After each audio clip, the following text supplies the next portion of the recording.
Our journey on the way to spirit from raw material now moves away from natural processes into scientific chemical manipulation to increase our alcohol by volume to the level of a spirit, as well as select components for inclusion and exclusion. Now, this lecture is a more technical dive into this manipulation, designed for those studying for their WSET Level 3 spirits, or those who watch the 200 level intro to distillation and want to dig deeper. We're going to assume that level of knowledge and get real nerdy. Hang on.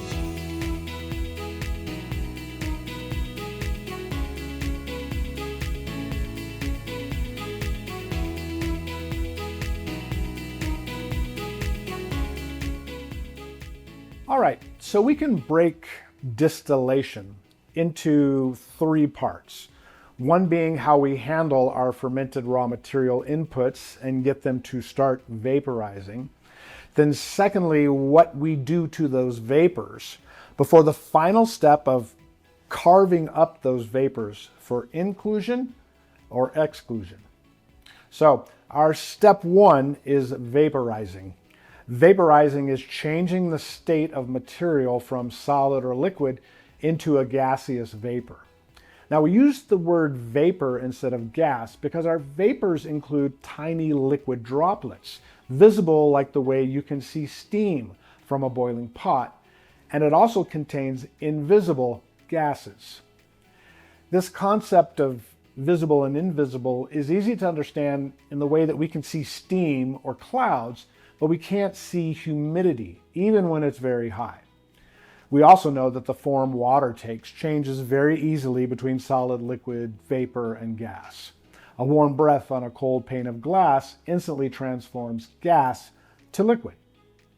Pretty much all compounds can exist in solid, liquid, or gaseous stages depending on the amount of heat being applied to the molecules. And almost all compounds have different temperatures in which this happens. One of our primary molecules that we are after is ethanol, which turns into a gas at 78.3 C, while water does this at 100 degrees C, provided we are at sea level, or actually the atmospheric pressure at sea level. Getting those molecules to escape into a gas is affected by how hard we're squeezing them. Squeeze hard, more pressure, more energy is required. Less squeezing requires less energy. But more on squeezing and atmospheric pressure later. You should be familiar with the concepts of boiling points and their inverse volatility. But something with more volatility will have a lower boiling point, and higher boiling points relate to lower volatility. Ethanol is more volatile than water as it has that lower boiling point. Let's just stick with water, H2O, and ethanol, C2H5OH alone. One thing to know is that they love each other. Being polar molecules, which is a negative oxygen charge and partial positives on the hydrogen.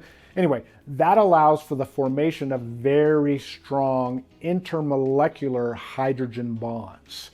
And this love or attraction lets them exist together in pretty much any proportion. And while we won't really discuss the zeotropes here, just know that we do not have a way to separate them completely through boiling and vapor collection.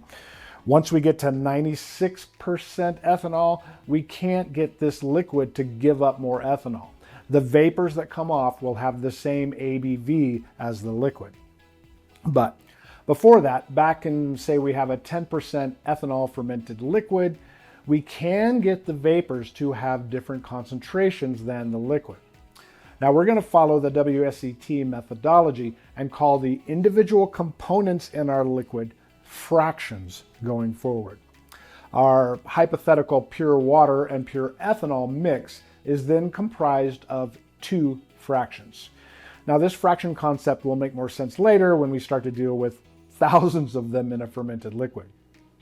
So you might imagine that if you bring the temperature to 78.3 C, the ethanol would just turn into a gas and leave, but due to those bonds, it just won't.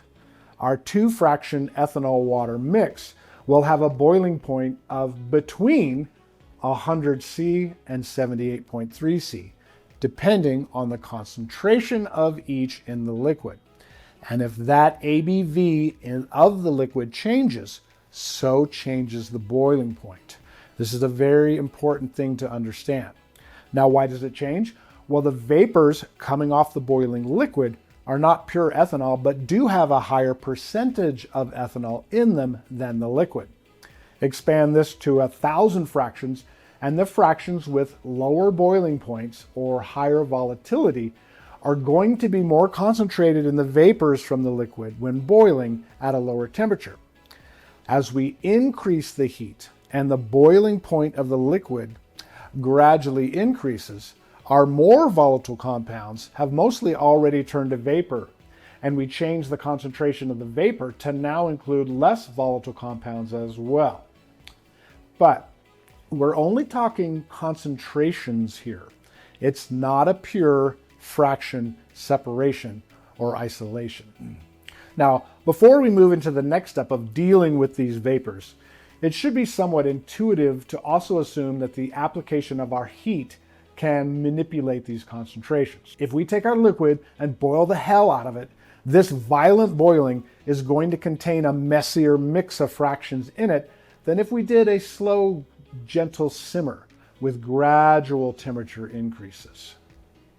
And just to circle back to our squeezing or ambient pressure changes, it's important to realize that the change in boiling points due to pressure is not perfectly relational, and that not all compounds' boiling points change due to pressure at exactly the same ratios. Now, we also may have compounds or fractions that change their flavor by being cooked or heated. If we can get those to go to vapor at lower temperatures, despite higher boiling points, we may be able to alter the way those present themselves later down the road. This is why you'll hear about gin makers using vacuum distillation for their delicate botanicals when redistilling it. But we'll dig deeper on that in later lectures. So now we've heated our liquid and we have vapors leaving the liquid. And just like inside the liquid, where these molecules are all jostling around before forming steam bubbles and escaping as tiny droplets and gases, the same jostling happens when they are in vapor form. The process of these tiny liquid droplets and gases banging together and changing their composition through these collisions introduces the concept of reflux. Now imagine that I'm one of these tiny liquid droplets that just escaped the heated liquid, and I'm mostly water, but I have a bunch of ethanol stuck to me as well with those hydrogen bonds. The temperature gets just right for me to float out of the liquid. But on the way up, I crash into somebody else, and that crash knocks off an ethanol molecule or two. Probably knocks off some water vapor too. Now I just became less volatile, or my ABV dropped, and I will sink to a warmer level where I can still float. But the air around me just increased its percentage of ethanol and became more volatile. The now higher percentage ethanol mixture will rise. This level where I can hang out is part of what we call a temperature gradient. This is the range of temperature from the liquid at the bottom, where the heat source is, and therefore hotter, all the way to where the vapor exits, which is the coolest part, making up a temperature gradient. Lower ABV gases and vapors will tend to congregate closer to the heat source, and higher ABV vapor will gather higher up, where it's cooler, but their lower boiling points allow this. If we have a small temperature gradient, we won't have as much separation compared to a large gradient. This temperature gradient can be created by a physically tall still, or by incorporating a device to cool the top of the still, creating a larger temperature gradient, as we'll see in later lectures. But back to our reflux for a moment. The more collisions or more reflux we have, the higher ABV we're going to be creating. This repeated reflux action and higher ABV outputs are defined as rectification. A higher rectified spirit is simply one where the ABV is higher coming off the still. A higher rectified spirit is cleaner, if you will, or is simply comprised of fewer of the lower ABV fractions. Now, cleaner may imply better, but it's better to think of it as being a lack of character. If we pull a spirit off at 96% ABV, it will taste and smell pretty much only of ethanol and those fractions that have very similar boiling points as ethanol. This very high rectified spirit are called neutral spirits, and that carries actually a legal definition in many countries and has a minimum ABV. If our goal is vodka, we want this high level of rectification. If we are after, say, an intense single malt, a big chewy bourbon, or intense mezcal, we need more fractions that have those desired congeners to be collected in our spirit. So, how do we control or manage this reflux? Not only does that temperature gradient impact reflux, we can encourage reflux by forcing those vapors to collide. In a pot still, we can change the shape of the still itself by narrowing it towards the top and creating bumps and voids where the vapors get bounced around, rising and trying to escape upwards. Now, like imagine a mountain stream of varying widths with boulders creating eddies. Whenever we push and shove the vapor or slow it down, we're going to encourage reflux. Now, we could also grab our vapors and force them back into a liquid to really encourage reflux. Now, we know these vapors increase in ABV with reflux, so each time we would do this, the liquid we crash it into has got to be a slightly lower boiling point or higher ABV, and also at a lower temperature. We can basically create another little distillation many times. And each time this happens, we're creating reflux and increasing ABV. As it gets cooler, it gets harder for water as a gas or as part of a tiny liquid droplet to keep rising. And that's similar with any fraction having a boiling point similar to water. Now, with a fermented base, we are dealing with thousands of components or thousands of fractions. Some may be desirable due to having a specific congener, and some may be undesirable or even poisonous. And then some have boiling points so high, so much higher than water, that they barely ever even turn to vapor at the temperatures that we're using. We're going to use the WSET concept of fraction grouping, as it makes this easier to get a handle on. Group 1 fractions are the most volatile ones. So let's take a common alcohol produced in fermentation, methanol, for example. Its boiling point is 64.7 C, or lower than ethanol. So with some reflux, it's going to be concentrated at the top or coolest part of the still. And methanol is a great solvent used in industry and pharmaceuticals, but it will kill you if you consume just a small amount. Group 1s included in your spirit will be easily detectable with a solventy character and often a physically painful, prickly sensation when you smell them. Our group 2 fractions are fractions with similar boiling points to our desired ethanol. Lucky for us, many desired congener fractions also live near ethanol in our second group. Then we have our group 3s, are some heavier alcohols and other molecules that can often provide a roughness or chewy, coarse texture. But some can also be plasticky or give a rotten, cheesy character. And then we have the group 4s, which are those that really don't vaporize much or contribute to the spirit being collected, but they do end up concentrating some fatty acids that we'll often use back at the fermentation stage. These group 4s provide the ingredients for our dunder, backset, or sour mash, for instance. So when we started this lecture, we mentioned not only were we wanting to concentrate ethanol, we were wanting a way to select and deselect fractions. This process of reflux and distillation is the ways this happens, as it divides the vapors into groups of fractions that we can now include or discard. Very importantly, The makeup of these groups varies according to all these considerations of reflux, temperature gradients, and raw material composition. Different still types and methods of operation make the groups more defined or less defined. And where one ends and another begins is a decision made by the still operator and the capabilities of the still itself. One man's group 1 starts to be another one's group 2, etc. Another important point to remember is that while we can concentrate groups, it's practically impossible to isolate a particular fraction. There's always a little bit of mingling or stuff that should be in group 1 that ends up in group 2 or group 3, for instance.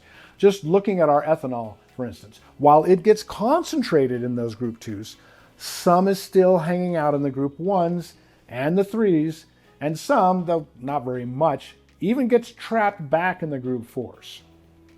Now we'll examine the process of removing these groups when we talk about individual still types in those related lectures. Now you should already see that our group 1s that we remove are often called the heads, and the group 2s with our desired congener fractions and ethanol are our hearts, and the group 3s are often referred to as the tails.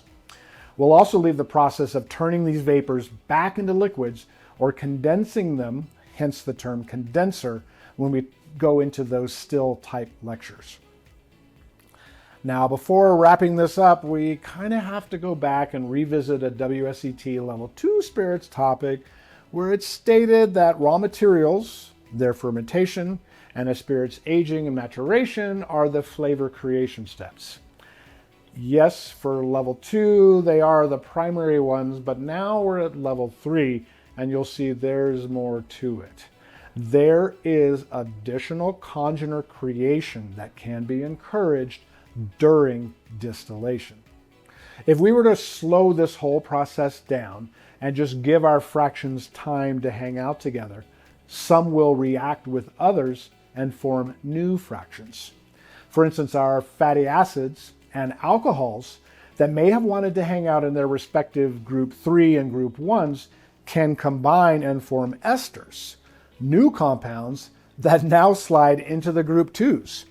These esters, through this esterification process, can provide much desired floral and fruity congeners into our collected group 2s. And not only can esterification happen while reflux is going on, a little direct heat, which is often less precise and creates hot spots in the liquid, can promote esterification more than an internal steam coil heating method. Now, these same hot spots can also facilitate Maillard reactions. These are reactions between sugars and amino acids due to heat. It's what changes the flavors of a grilled protein compared to, say, sous vide cooking. In brief, sugars and amino acids form a new unstable compound that then breaks down and recombines, eventually creating those complex and often desired congeners we associate with direct heat cooking. The composition of our fermented base, its amino acid content, whether we have dead yeast cells in there, and other components combined with the heating methods give us the opportunity to encourage or discourage Maillard reactions. Esterification and Maillard reaction science and their resulting myriad of compounds is fascinating and warrants its own lecture. We do dive deep into Maillard reactions over in our cognac lectures, and esterification is a vital topic we explore more over in our cane spirits lecture. And lastly, we have one more topic to discuss regarding selection and deselection of congeners that doesn't fit into reflux and temperature gradients.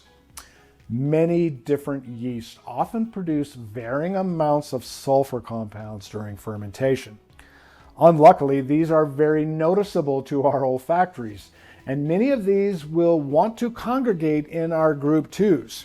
Some spirit styles, notably in Asia, embrace the sulfur, funky, rotting vegetable, burnt rubber, meaty character that is associated with these sulfur compounds. Other styles don't. But you can't easily cut these out through fraction selection. But when hydrogen sulfide and sulfur dioxide vaporize and start moving up our still, if they come into contact with copper, they will react with it and turn into copper sulfide, and then just stick there, becoming a solid and no longer being a gas that can escape the still. If we want to control sulfur, we can put plates of copper somewhere in the process, or just make the whole still out of copper. The downside is that this reaction requires those sulfur compounds to touch the copper. Once the copper sulfide is all over your copper, it won't do its job anymore. So you have to clean that black stuff off so copper is again exposed. So hopefully we were able to explain distillation fundamental concepts, and you now have a handle on what happens during any distillation, from reflux, rectification, grouping of fractions, and what tools and applications of tools during distillation, what they contribute to what you taste in the bottle. Understanding these fundamentals is vital to understanding and demystifying how our widely different still types all apply these concepts to produce what they do. See you next time.